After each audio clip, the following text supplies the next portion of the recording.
All right, hello, I'm Matt Hook. Today I have the pleasure of interviewing Warren Burnett. Warren is a Massachusetts based solo acoustic guitar player who does a lot of stuff with altered tunings. Has a very interesting and unique sound. Thanks for coming to the show today, Warren. Thank you, Matt, for having me. All right, so in your performance, I noticed you shifted guitars. Why did you do that? I shift guitars for because of the alternate tunings, because one guitar has a bigger output and the sound quality is much better. And one other guitar would be have more tone to it or more bass to it for songs I command and other heavier songs I have, which is the other one, like Mystical Moon. I use my blue guitar because it's got a much more deeper tone and it's more melodic sounding. Basically, it's my studio guitar that Uh, I've used in all of my albums. So, so oh, but so, son, like each yeah, guitar has a bit of a different sound quality, but it's not like one guitar is like a baritone guitar, which is tuned lower, and the other is a normal guitar. Is just the quality of the wood. yeah, it's the quality of wood, the action, the way it sounds when you play it. I mean, some of these guitars, plus one's a jumbo body and one's a regular standard guitar. So the sound quality difference you'll hear. Plus, one has a Fishman and the other one has a standard. I play nothing but Ibanez guitars, so they all vary. Usually, they come standard with Fishman, but the higher end up ones come with the Fishman, so nice, better pickup, more clarity, Hmm. and that's what I use on my albums. I usually use one guitar for when I run an album, but right now I've been switching up. Plus, for shows, it's very hard to go on stage when you're trying to juggle one guitar and try to tune it up, down, the different tunings. So I bought a third cut guitar for my shows, and I'm going to be adding a fourth, truthfully, honestly. So I can have that. If I need to change tunings, I grab another guitar without sitting there going, "Excuse me, folks." It's Having a to real pain interrupt the trying to do show it to nowadays.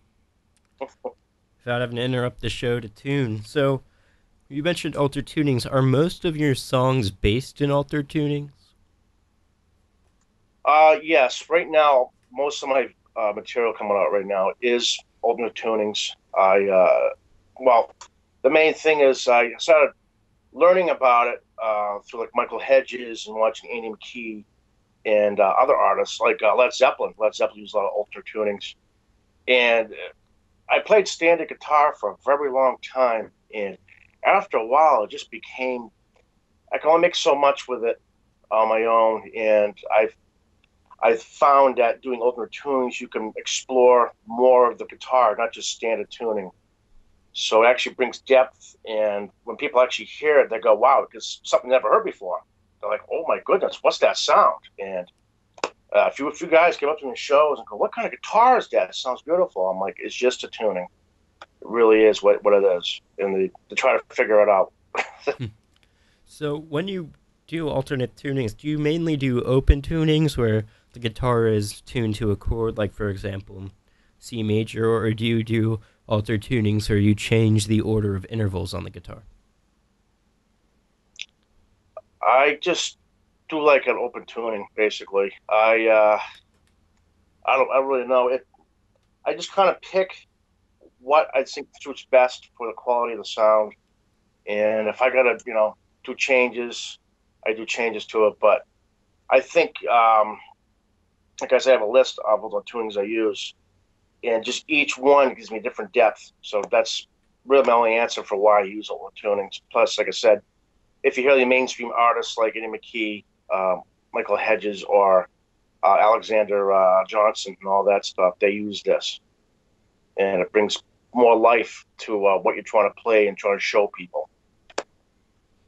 Now, when you play in altered tunings, what's your thought process? Because I know some people will like to use altered tunings and really focus on the open strings and use like altered tunings as drone notes.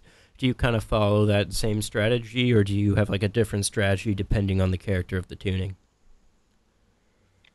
I try to do a different strategy with each song. I try to make not one song sound the same.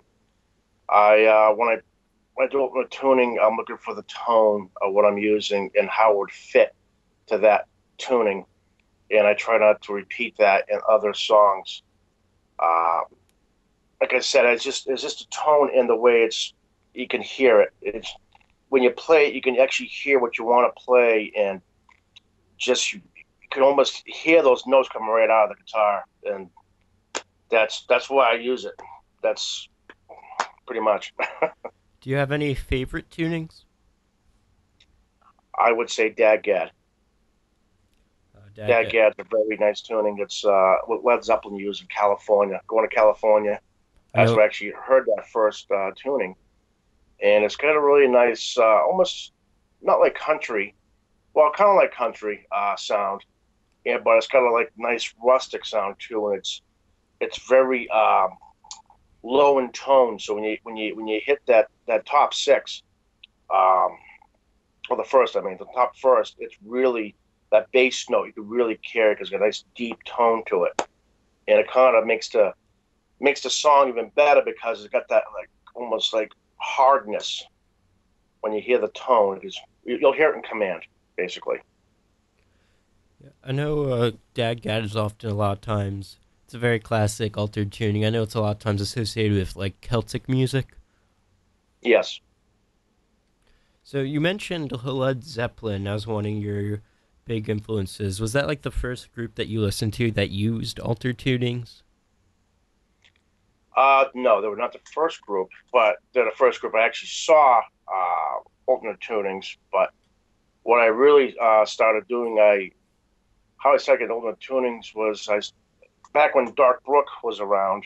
My friend Malachi, not Ron, was around. I was looking for new things to do with the guitars. So what I do is I started doing drop D tuning.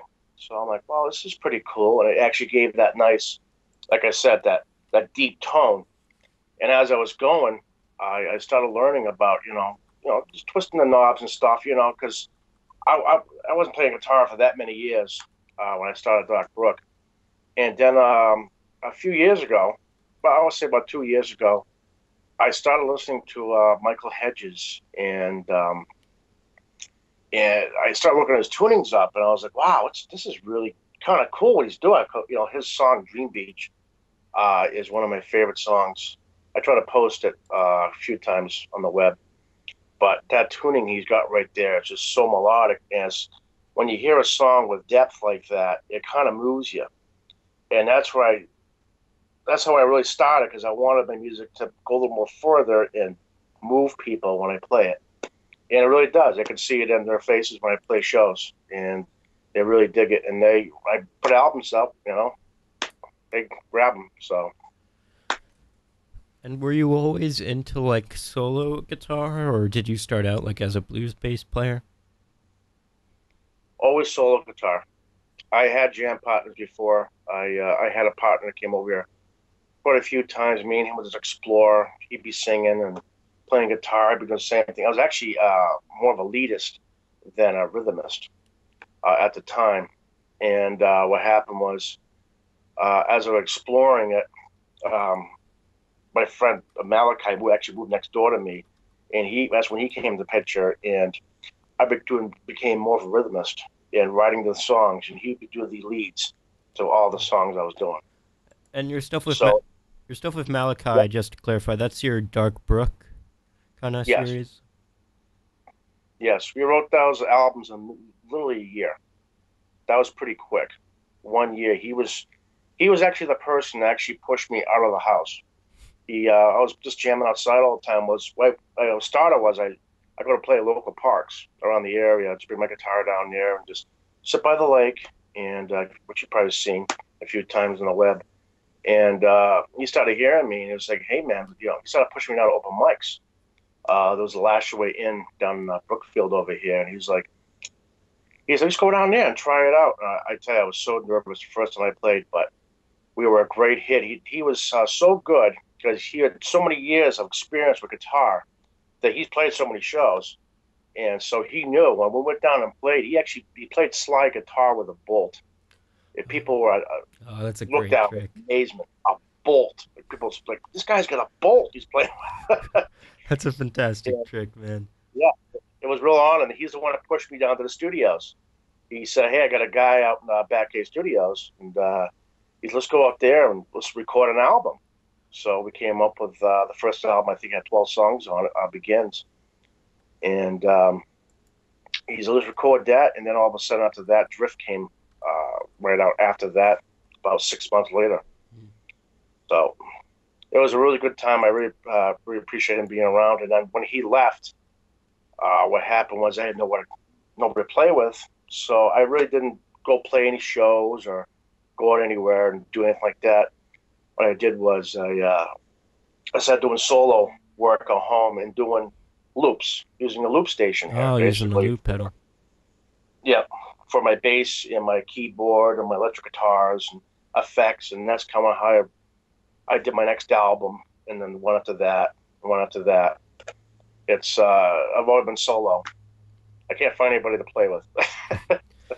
You mentioned your loop pedals that you do like with keyboard, bass, and guitar. Like, how do you like? What's your thought process behind that? Do you focus on doing stuff focused on like a 1 to 2 chord vamp, or do you do more complex progressions? uh, I try to do not too many complex progressions with it. Usually, kind of with simple bass line, or I do a simple, just minor stuff with the electric guitar, just make it kind of fade in because I don't want to overpower my acoustic guitar because the acoustic guitar is kind of the main part because I'm an acoustic instrumental artist. I want people to hear that. If I put too much over it, it'll muffle it. So I'm kind of real picky at what I do. It takes a lot of time. It takes me about an hour sometimes just to play a song and get it down, and then if I do the add-ins, it probably takes about 2 days. So it's a long process to do it. I'm still trying to finish my new album up, but it's still taking time with shows and the holidays coming up. So it's a big process. So your new album, is that going to be a mix of like music based on loops and solo guitar, or are you just going to focus on one of those areas? It's going to have loops. It's going to have some keyboard in it. It's got some much guitar in it. It's going to have a different style of music than my other 5 albums I put out. What's going to happen is it's going to be a little bit more faster, and it's going to have a little bit more depth to it. Um, so I'm going to say, like, I sound like country. It's going to be kind of ambient slash like that country. It's going to have a harmonica in it. It's going to have some mandolin in it.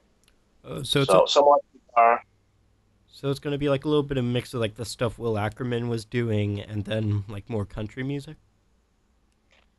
Kind of like that. People say it sounds like country. I think it sounds just like me. Hmm. I don't know what it's ethereal. That's what my friend called it. But new age music. It's going to be a mix. You'll find out when I So post it online. It's going to be a 16 song album, and it's going to be a mixture of everything. It's actually got some of the stuff's kind of I listened to a lot of Sting lately. oh, So the a lot of music, yeah, Sting, the and a former lot of his bassist and not singer the for the old stuff, his Police. newer stuff. And he has a lot of nice, kind of almost like jazzy, and some nice piano work too. So I'm gonna add some stuff like that in as well. Sting was often always been like a fantastic songwriter, and his bass playing's pretty underrated. So is his new stuff like kind of on the jazz spectrum of his work? Well, I wouldn't say his. I'm listening to like not like the newer stuff, like his because he was in the Police before. We're all used to, Roxanne and Every Breath You Take. His like albums from the '90s, like Fields of Gold, and I think his Ships Come In. His like his the songs you kind of you hear on the radio today. You don't hear much of Sting except for Fields of Gold or songs like that. So more along those lines because it was kind of it was slow, it was melodic, it had a nice tone to it. The production on it was very good, and I listened to it in my car all the time. I tell you, you listen to music and you take little things from it, you know, and you kind of progress it into your music to give it a little more pop. Not steal it, but kind of put it into that. Okay, you did this, but you make your own song and make do the kind of same rhythm. You know what I mean? You try to take the vibe or the general feeling of the music that you listen to and incorporate it into what you're doing. Exactly. Just like Mystical Moon. That was something like Michael Hedges, his song Dream Beach. I was trying to do my own, like, kind of like Dream Beach, but my own melodic tone and the tuning for that and all that. I'm incorporating what I heard from him my own way. So you talk a lot about the importance of melody. So would you say you're a player who's more focused on creating interesting melodic ideas instead of like rhythmic ideas?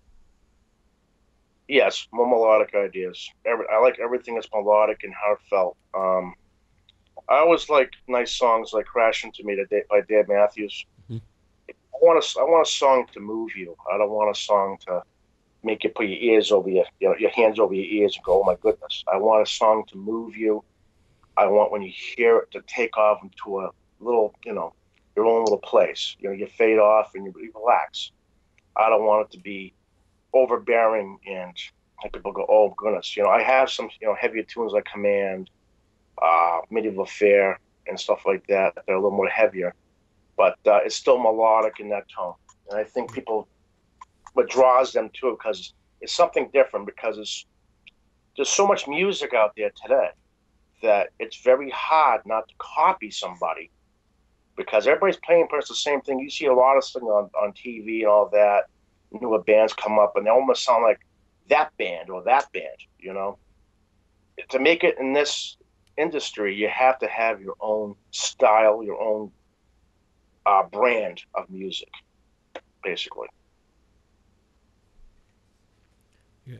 Yeah, definitely. I know recently a lot of times people talk about how like the new genre in the 2000s like is almost like regurgitations of past genres. Like you had that like Mumford and Sons style folk revival, and then like with Bruno Mars's like Uptown Funk, where he's basically taking stuff from like classic 70s R&B. Yeah, Taylor Swift. Oh goodness. But yeah, it's that's what it is. It's everything's just so mixed now. I mean, you don't hear a lot of depends what station you listen to, but you don't hear a lot of like grunge metal coming out anymore. You don't hear a lot of. I listen to a lot of stations. I listen to more like 104.5. My girlfriend's in the car all the time. But I'm kind of stuck back in the 80s and 90s of that kind of age of music. Like, like great Third Eye Blind, Goo Goo Dolls, Tom Petty. I mean, you can't ever go wrong with Tom Petty. You know, that kind of music. And I like that. The new music today, it's turning into more R&B, more pop, and it's some songs that come out, you're like, wow, but it's not really my thing. And that's why I enjoy instrumental music because you can kind of fade out off of it, and like jazz or blues, you can really appreciate that music because you don't hear that incorporated much on the radio anymore because they're mostly playing Taylor Swift and Katy Perry and whatever have you. That's new brand of artists are coming out today, or super metal, I would call it. So you like music with a lot of kind of subtlety in it that you can listen to a lot of times and really find something new every time you hear it. I mean, I know a Yeah, lot of music now has become a little bit more. I know a lot of people say it's a bit more rhythmically based. No, I personally don't think that there's any really one time period that's really better than any other when it comes to music. I just think that, but I think one of the benefits now with the modern music scene is that because of like the internet, there's so much out there that you can almost find like anyone can find something they love now. It's not like before where like the only music you were exposed to was what the DJs in your area played or what your record store kind of stocked. That now because of the internet, like I know yourself even you really use a lot of internet marketing in your brand. I know you're part of Team Musician, which is like an online kind of group of independent musicians, and that kind of stuff wouldn't happen in back in the 80s and no, 90s. Well, that's what you need these days because you need these other artists uh, to help you out because they're out there to help you. They have the same interests like I do. I created a group myself, Dark River Music Artists, Acoustic Special Edition, Season Collection Artists, because I want artists to engage. And in this industry, in this line of work, you have to have partners. You have to have people willing to help you out, radio stations like you that are willing to play your music to help you to get you out there so people can understand, oh, you're this person. Oh, wow. And they hear it and they look on the web for it or Google you or whatever, so forth. It's really the way it needs to be. Because if you're just artist that nobody can play my music, it's just me, or I'm just, like, it's just me. Nobody can play with me. You can't be like that. You have to have other people help you. And social media is number one thing these days that help artists, indie artists, uh, get out there. And I thank you guys for helping us try to achieve that. Yeah, no problem, man. So I was wondering, with your kind of team musician groups, how do you really engage with other artists over like Facebook? Because I know you're not just kind of throwing your stuff out there. Like, how did you get these kind of big social media collective of artists together?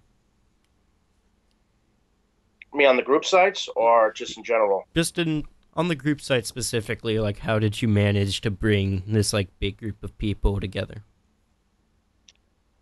Well, most of them were my friends on Facebook, and I kind of persuaded them with my own like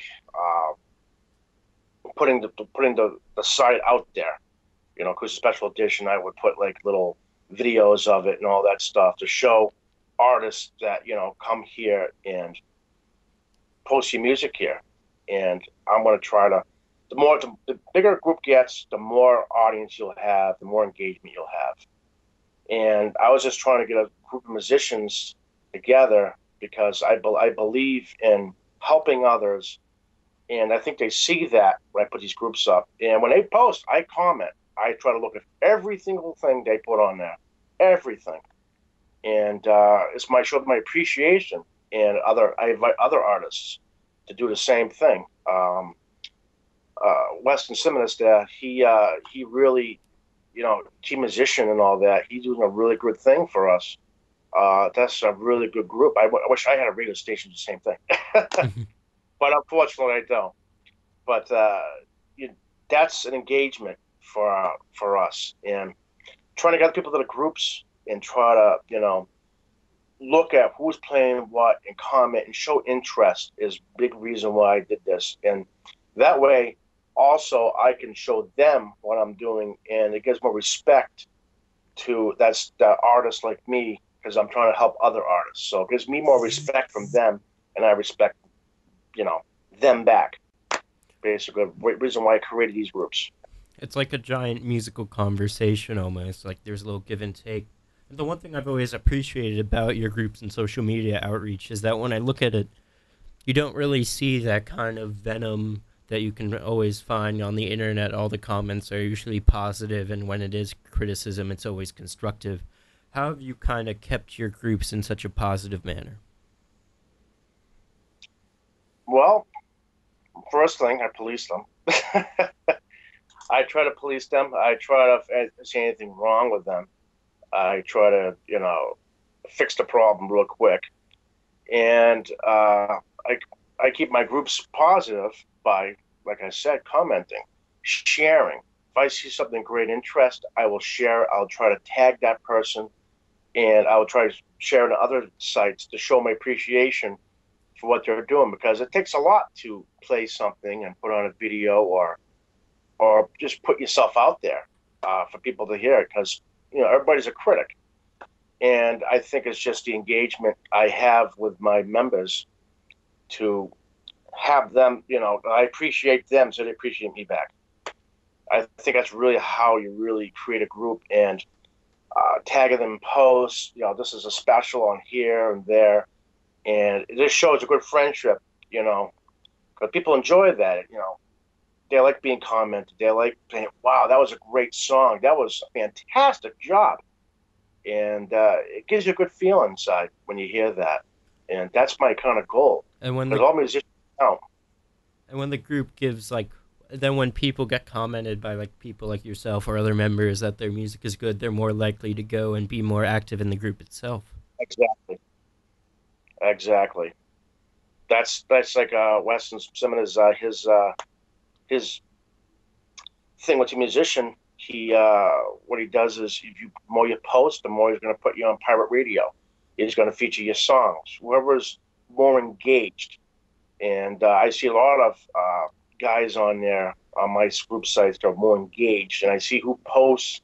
I mean, I've got 300 and something members on Cruise Special Edition, which is that's not bad, and I'm going to tie probably maybe 6 posts out of 300 something people. That's pretty bad.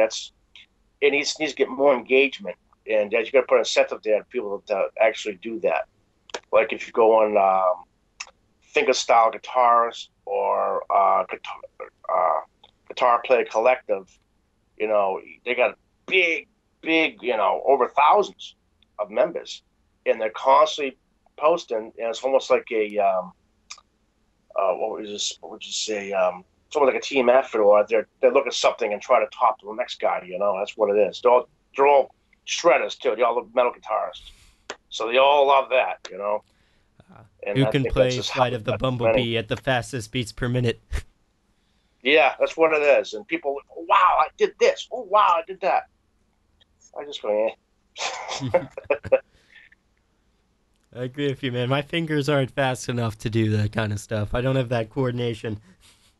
Well, that's the main problem. You can only hear so much of it because you've heard it before, you've seen it before, and there's so many people that just, unless you're Eric Clapton or Steve Vai or something, or Stevie Ray Vaughan, it's like I've heard it and seen it before, but it's just always cool watching it. And when something pops up that's like, oh my goodness, like you see videos on Facebook, you see certain people just on the street and they're playing this awesome song, and they're like, wow, that's the kind of engagement I like, not wicked fast metal, you know, metal stuff and all that stuff. Just melodic or something that hits you, and that's how people get hits these days because that music hits you. That's what gets always. You see the views in the bottom. You're like, wow, this person got over 1 million views. This is why. Yeah, it's all about trying to find a way to just impact the largest amount of people that you can. So when you were talking earlier about trying to, like I know reference to the videos, you're trying to do things that are new and people haven't heard before. How do you avoid those cliches in your work and try to make sure that your songs don't sound exactly like, for example, like a Michael Hedges, that it sounds like Warren Burnett? Well, I have my own style because most of these. One thing about me, Michael Hedges, Anna McKee, these guys right there, they were actually finger stylists. I play more with a pick. I use real light picks because I find picks are, I don't know, I can, I'm not that advanced yet, to be honestly, for a finger style acoustic like that, that they do slapping with the guitar and Mm-hmm. all that stuff with 2 hands. You see them both on the neck. Yeah, it's a very, very skillful thing, and that's why they're so big. And that's kind of when you hear my music, it's totally different because it's actually more projecting. It, it's clean, and it's my own style. You can recognize it. And I try to stay away from anything that other artists, excuse me, other artists and their music because I don't want to sound just like them. It is very hard not to copy somebody these days. But you just try your hardest and play. It happens to everybody too. It really does. But you put the stuff out there, and that's hey, they like it. They like it. They don't. What am I supposed to do? So, do you play with fingers and a pick, or are you solely a pick player? I have a few songs that are finger style, like "My Love." That is one. It's a couple others on my older albums.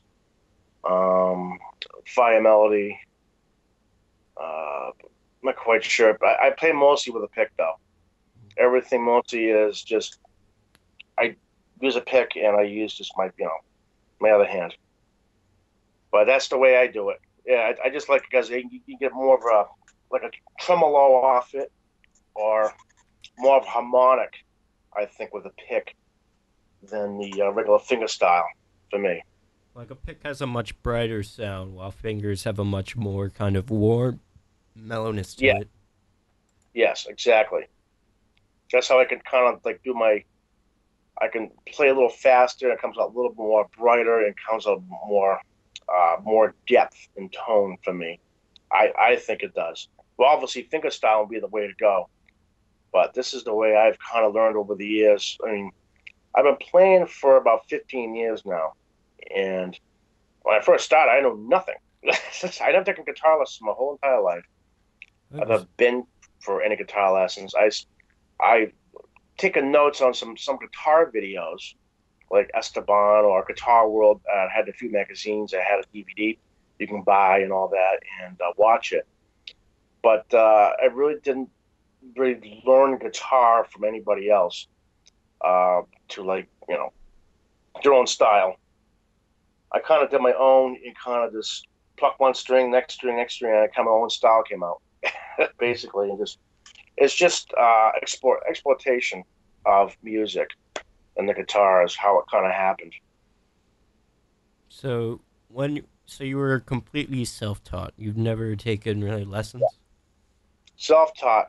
I had a friend Paul that showed me a few chords. He showed me some old Dawkins or some old Neil Young and stuff like that. But he was kind of a person that was kind of rough to learn from because he'd be very stern.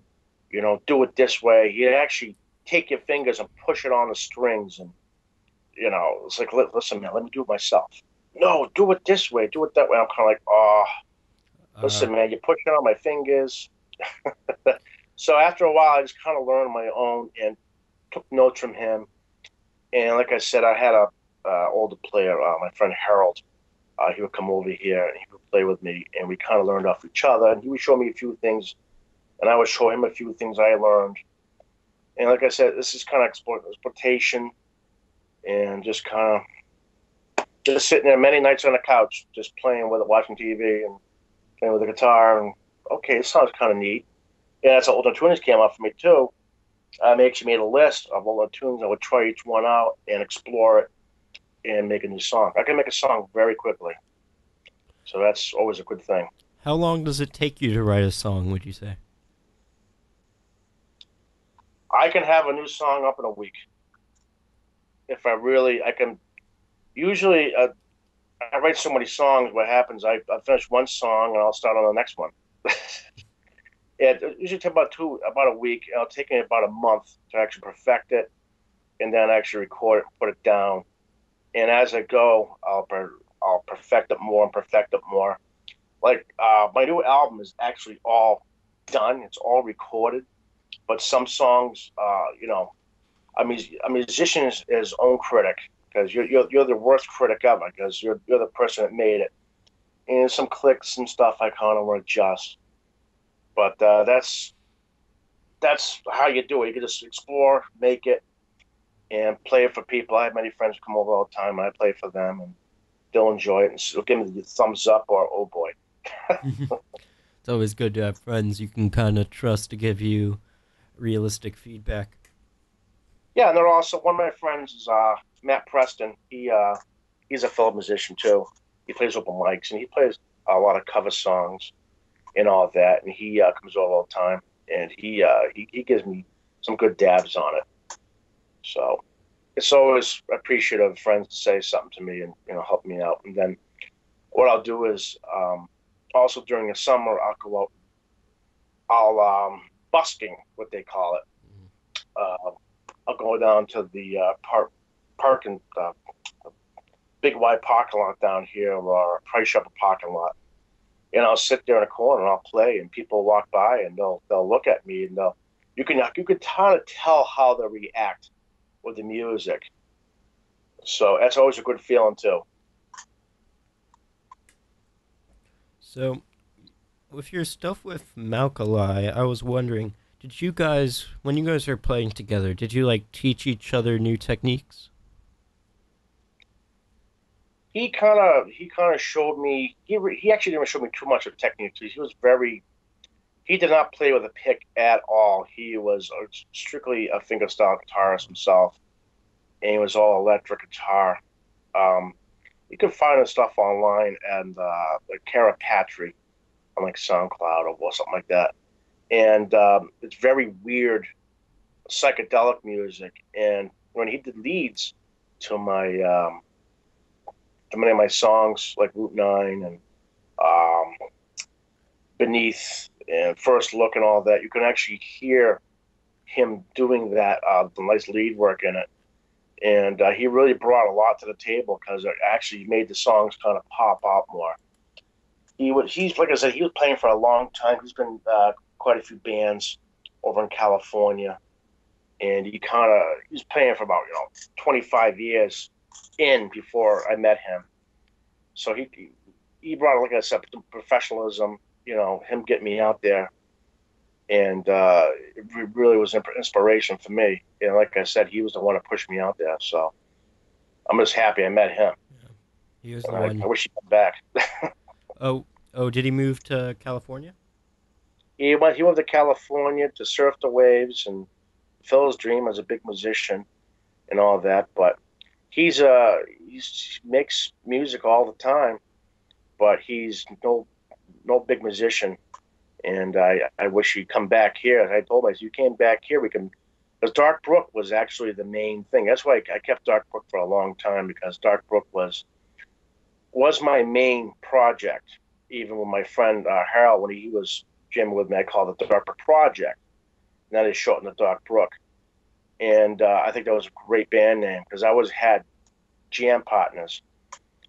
And Dark Brook I was trying to make that like a legacy. That was my thing. That's why I kind of kept it. I'm like, when he left, I was like, well, I'll keep it for the next two albums or the next album. I asked people, suggestions. Should I say just me or keep it Dark Brook? He says, well, you're Dark Brook. So, because I wrote all the material for all these albums. Hmm. He just did lead work. I wrote all the material for all five. So, So, you were the songwriter while he was like a kind of sideman session musician type. yes. Well, his music is very complex. It's very complex because what he'll do is he's massive into loops, and he'll loop probably 10 things over a song, which is I'm telling you, it's very hard to hear. Wow, that's so it's a little bit like what Steve Reich was doing almost, where it's like just guitar looping over another guitar, creating these just layers of ostinatos. Yes, what it is. He just layers it all over. Like I said, you can Cara Patry, he's on Facebook, I think, and you can hear some of his music, and it's really he names it weird stuff too. But it's like I said, it's very layered. It's got a lot of things going on. And me, I like sticking with kind of simple stuff. I don't like to do too much because I think it takes depth away from what you're doing. We're trying to show people the song, and if you put too much over it, I think it's a little bit too much. You think it I kind want of distracts from the song when there are too many tracks? exactly, and one wrong note could actually throw the song off, and it just people listen to it go, ooh, I want to sound like that. I want something people can sit back and relax and enjoy. Um, Years ago, when Dave Matthews was his bigger albums came out like Crash and On the Table and Dreaming. I was with my parents years ago at the hotel room, and we were down at the poolside, and this lady, she had headphones on, and just relaxing, and you can hear Dave Matthews right over the headphones, and that's what I kind of want people to feel like when listening to my music. They want to kind of relax and just drift off to another little world. I don't want people to be annoyed, and that's just the way I feel. My approach of my music and how I try to project it and show people it. Gotcha. So you're really like trying to take it back to its roots. But that's what I think really excels about your dark book stuff is that you and Malcolm definitely had this like contrasting style. So while you're like a pick acoustic guitar player, he's like a fingerstyle electric player. That's always I feel like the best music is always made when it's like two contrasting styles are coming together. Yes, he did a lot of slide guitar too. He was a very good slide guitar. He did a pretty good job. I actually have videos here. We played for a whole entire hour. Um, one video here, the whole hour. We were gonna put it out, but the video quality wasn't very good, so we didn't put it out. But the people that saw us down at the Lash Away Inn and the other Dunny's Tavern down there and stuff that saw us, they enjoyed us. So, and we played. My friend would have a thing go on every year. It's called Matstock, Century Sportsman's Club. It will go down and have us do us an hour set, and that actually got me a lot of more shows doing that because I did that hour set. And later on in the years, friends that saw us actually started calling on me, saying, play here, you play there. And it's really, it's weird how kind of, the more years you play, the more in front of people you play. It's just how it is. And people hear it and they get more used to it. It just You don't become a big artist overnight. I'm still going, forward with it. I work a day job like everybody else. I come home and this is my hobby, but it's not more. It's more than a hobby. It's my way of life. it's a passion. So it's like everybody else got to pay the bills. You gotta pay the bill somehow, but music is what. I mean, I know there's that great Frank Zappa quote where on his kid's birth certificate under religion he put musician. Yep. It definitely shows how music can just be a very like huge impact on your life, especially when you play it. Yes, it is. It's a So very big impact on my life. I enjoy doing interviews like this. I enjoy going and playing. I still get the butterflies when you go play. Everybody does still. But I really enjoy going out and just having, you know, like Indian Ranch. I just played that show a little bit ago, and I was very honored to go down there because War was playing down there, and I was very honored for somebody to say, "Hey, do you want to fill in?" And on the down Indian Ranch, that's huge. That's a big venue, and just doing stuff like that's good. That's a good notch on musician's belt to do to do a big gig. something I with mean, I do a lot of war, I smaller mean, gigs, huh? doing something with war, that's huge. Yeah. Well, I didn't play with War, but I opened up for him. I mean, war is such a legendary group. Like that must have been an incredible experience. It definitely was. It definitely was. It was just seeing the crowd, seeing the crowd of people, and uh, the way my buddy videoed it, you really can't see him. I wish you kind of picture the audience, but it was a pretty good crowd there. And you better bring your A game. That's what you're gonna be. I practiced for a long time to do that show too. But I'll play anything though. I mean, I'll play open mics all the time too. It doesn't matter. I sometimes I'll book myself up for a week with the open mics just to keep yourself going because what happens if you don't play shows for a while, you get rusty again.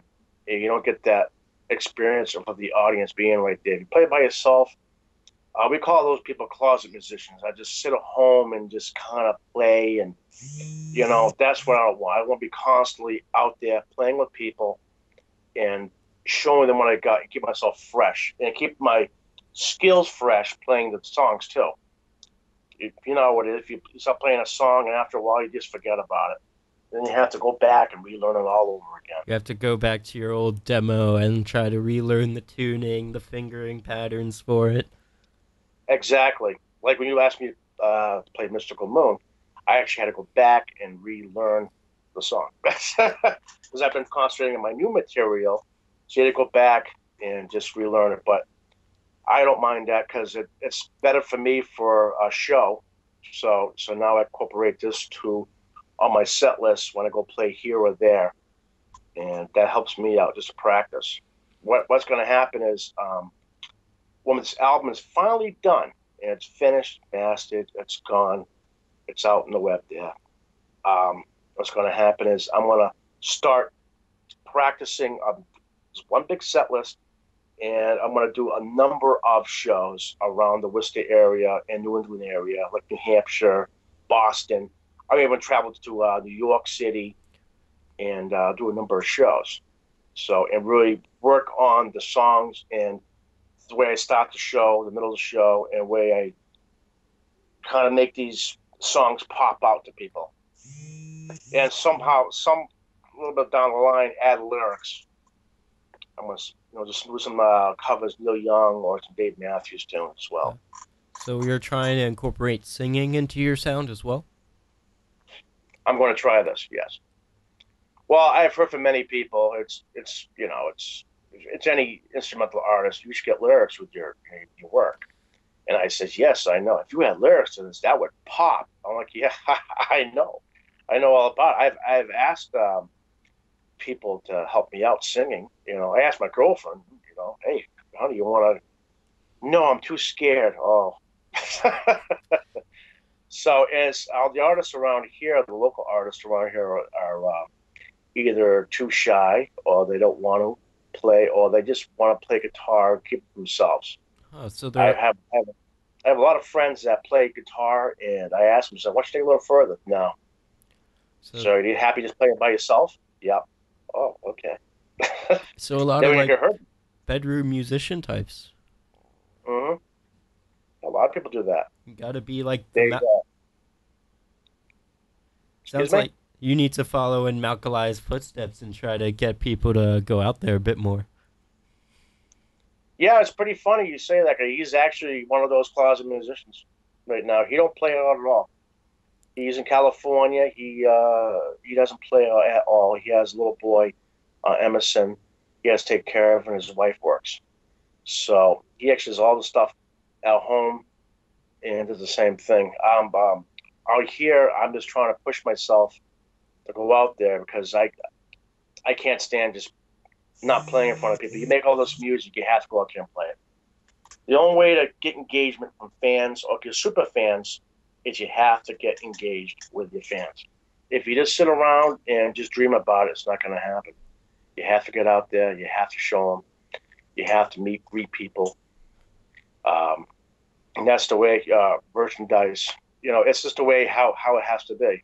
There's a lot of big musicians around here like James Keys or Dale LePage that play around the area, and they get big audience, standing room only. Most of them get. So that's what I'm kind of get to be like almost like a big musician in Worcester or artist in Worcester or Boston that people know, and I sell out the house. That's all of our dreams. I think that's every musician's dream in a way. It's just to kind of be at that level. Exactly. And practicing what you got to do. You have to keep your A game up. You can't get rusty. You have to constantly play. I play so much. I go so much strings a year. It's unbelievable. I'll change all my strings probably. I'd probably buy 18 sets in a year of new strings because some of these strings won't even last two shows. They'll just pop the second show, an expensive string still. So it's expensive as well. You talked about how you gig like a lot almost every week. I know a lot of artists out there are definitely like have the opposite where they're like, saying, "Oh, why can't I find places to play?" What would you say to that person? Start up mics. That's what I tell them. I would say start up mics. I would tell them go to this site or that site, and there's a lot of mics around here.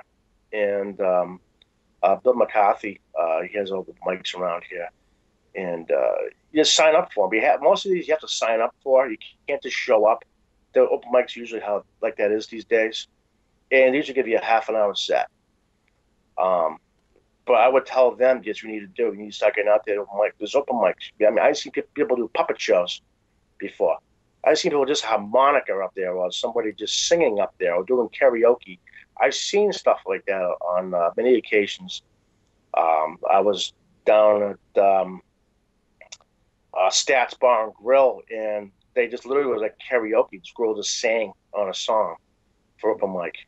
So uh, you can't go wrong with open mic. Now, big venues, that's different. You have to be on your A game, but I would say start with that. To get yourself used to being in front of audience, used to playing in front of people, and try to get over that nervousness of playing in front of a crowd.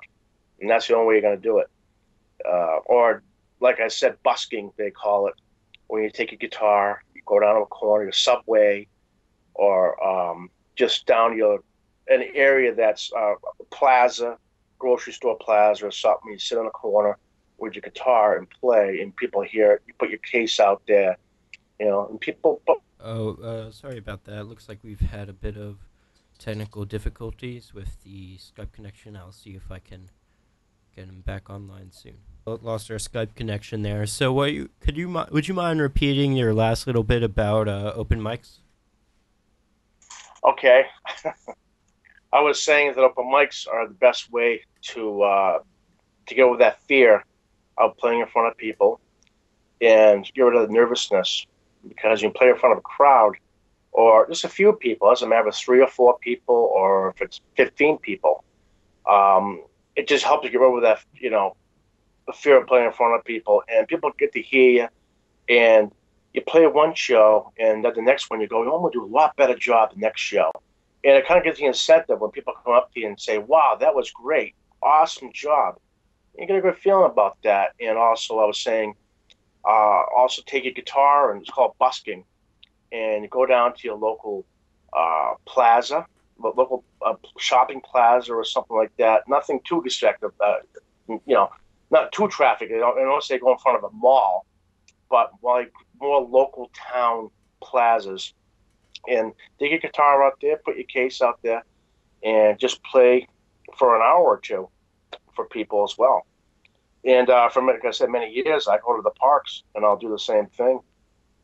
And I've gotten a lot of great stuff from a full park on a nice sunny day. Just go right down there, take your guitar, and it's really nice. People come up to you and say, wow, it gives you a good feeling. I would just play as much as you can in front of many people as you can. Play outside in front of your porch, some summer day or whatever. That's the way to do it. All right. Now, I notice a lot of your music and album titles in particular, seem to be very nature-based. Like, for example, Dark Brook, Mystical Moon, Rainy Day, Night Air. Why is that? Well, I've always liked the wilderness. I like the forest. I always liked the country. I always liked that. I was one of the log cabin in the woods, live in the lake. So I kind of like nature. I love being outside. I love going walk to the parks so I kind of like make music to suit the mood reflect the mood for that kind of scenery. That's why I kind of name it these things, because that's kind of it's feeling. Because when you play it, the song sounds like this. It's a feeling that you get when you play it. And this reminds me of a rainy day. This reminds me of a nice, bright moon night over the sea or over the lake. That's where I kind of incorporate my music. And like if I name it like Command, like that song is an aggressive acoustic song, so I kind of give it an aggressive name, And Middle of a Fair, because the way it sounded like almost like Renaissance, almost like medieval. That's why I call it medieval affair, because it has that kind of tone to it in the way it was written and projected on the recording. So that's the main reason why I named these naturey kind of names. And it's life experience too. What you experience and the way you feel when you're making that song. All right, thank you so much. So now we're going to do a little listening test segment. I'm going to play little snippets of just 1 or 2 songs, and then we're going to talk about them for a little bit. Okay.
All right, what do you think of that song, Warren?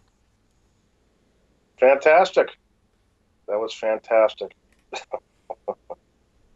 Did you recognize the bass player on that one? Not really. Oh, Not really. it was Michael Manring, Michael Hedges' old bass player. Oh, oh, nice. He does a lot of very interesting altered tunings of the bass, and as well as his work with Manring, he's really done a lot of very, very great stuff. Yeah, it's very melodic. Very melodic. Was a recording? Yeah, that was a recording. I think that was off his 2006 album Soliloquy, which is all just solo bass stuff. He does a lot of very interesting things because he has a custom bass where he has like hip shots on him, so he changes the tuning a lot. Yep. As you like to have like an even more melodic flow, kind of what he does with like the harmonics. Is he'll hit a harmonic, then change the tuning, so you get that feeling of like the bass almost moving up and down. I thought that was you for a second there. I thought that was your own little thing now. Like, oh, that's pretty neat. I try to copy a little of some of that stuff, but I can't. I think I can't get his I was poly. afraid of stuff. I can't I was copy. afraid of stuff. Yep. I can't copy that. He just does a lot of very like polyrhythmic stuff too, along with that. So it's just like he's just incredible. He makes interesting melodies as well as complex rhythms kind of fit together. Exactly. All right, now here's the next little song.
What did you think of that?